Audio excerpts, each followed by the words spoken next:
A lot of twin flame talkers go on about the bubble love phase, but it's certainly a topic worth talking about because what it is that when you initially come together with your twin flame, your energies, because twin flame energies are so high and powerful, they combine and amplify and get extremely high.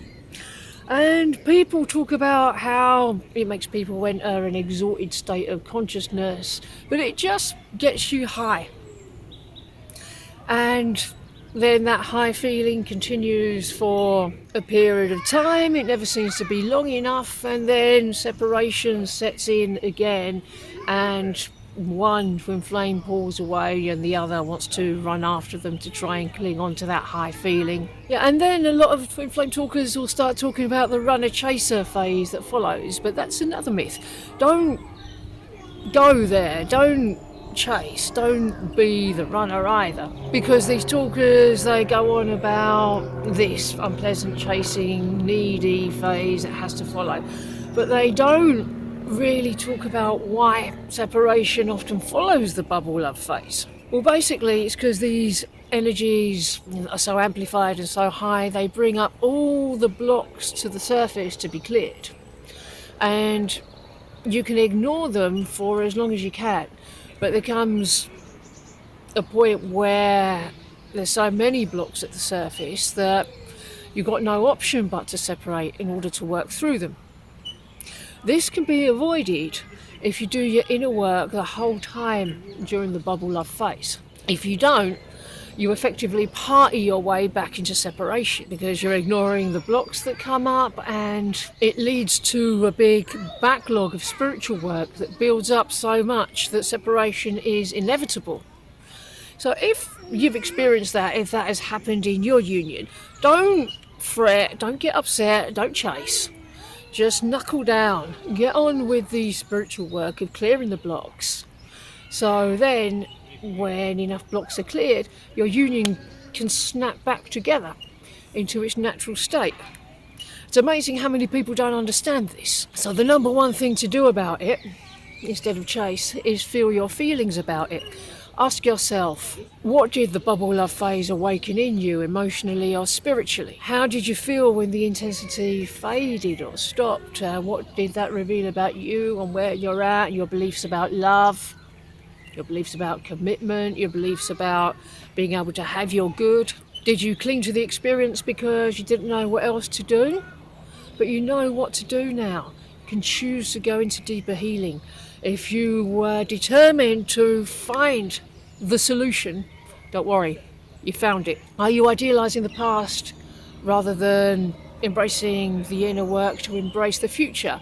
Because maybe this had to happen for you because you were approaching it like a soulmate relationship, you were approaching it from the patterns of all your previous relationships, and maybe this separation has happened because you actually made a choice for more. But as a result of your choice, the old structures, the old patterns have to be cleared away so you can manifest your person properly in the way that you truly desire, so you can truly connect with them in the way that you deserve and know that is really meant for you. So look at what patterns surfaced after the bubble burst that were always within you.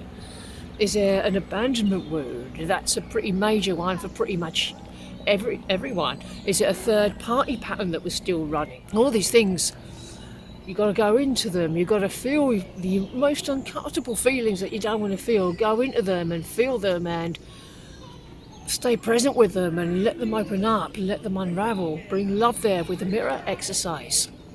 That dissolves them. That makes the patterns a thing of the past. That's what allows real love to come in for you. Separation is painful because it's unnatural. It's not something anybody should ever experience. Nobody should know love without their twin flame. Nobody should know life without their twin flame. Are you using this pain as a call to go within or an invitation to give up? You don't have to give up. You should never give up on love. If you give up on real love, you won't have real love. If you choose real love, that is what you have. Just take the steps. Commit deeper. When a lot of twin flame talkers say go inward, I don't think any of them gives you the slightest inkling of how deep within one actually has to go, because Your consciousness is vast.